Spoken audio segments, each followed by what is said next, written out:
Wa minha asyaja'atu fa inna syuja'a munsyarihu sadr. Di antaranya yang buat dada menjadi lapang keberanian, bukan pengecut. Orang pemberani dadanya lapang.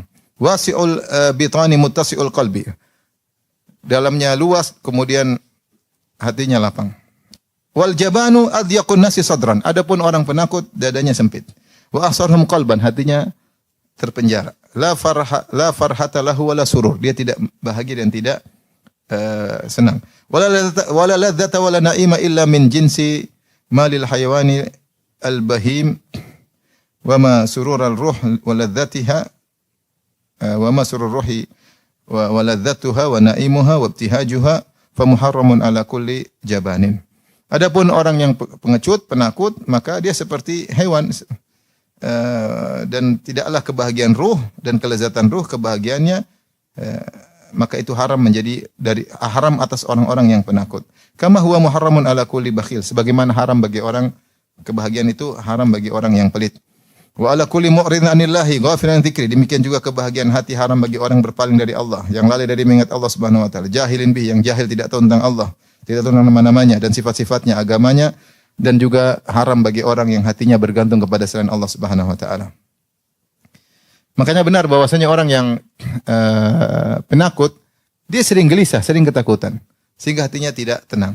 Allah sebutkan tentang para sahabat yang pemberani dalam surat Al-Ahzab ketika diserang oleh 10.000 pasukan dan sahabat cuma sekitar 500 atau 2.000. Kata Allah, "Falamma ra'al mu'minuna al-ahzaba qalu hadza ma wa'adana Allah wa rasuluhu wa sadaqallahu wa rasuluhu wa ma zadahum illa imanan wa taslima."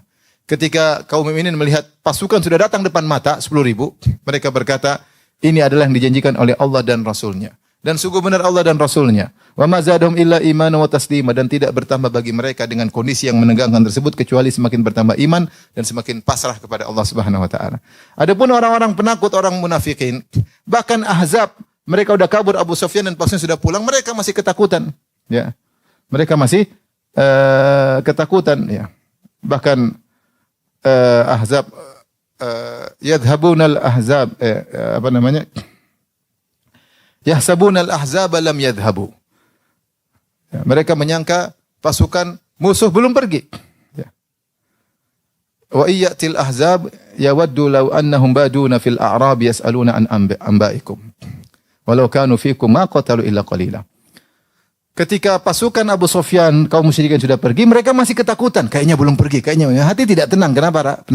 Penakut. Orang kalau pemberani hatinya tenang. Menghadapi suatu hatinya tenang. Kenapa dia pemberani? Tapi kalau penakut belum ada apa-apa udah ketakutan. Musuh sudah pergi masih ketakutan. Maka hati menjadi sempit. Orang pemberani tidak demikian.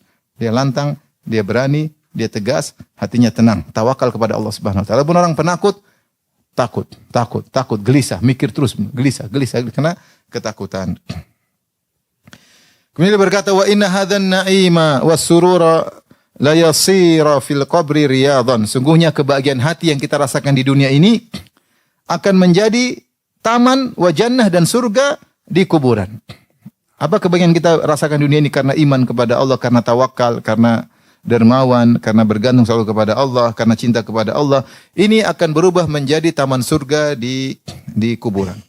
Wa dzalika dhiq wal hasru yanqalibu fil qabri adaban wa sijnan. Dan orang yang di dunia hatinya sempit karena bergantung kepada selain Allah, karena tawakal kepada selain Allah, karena cinta kepada selain Allah, karena pelit.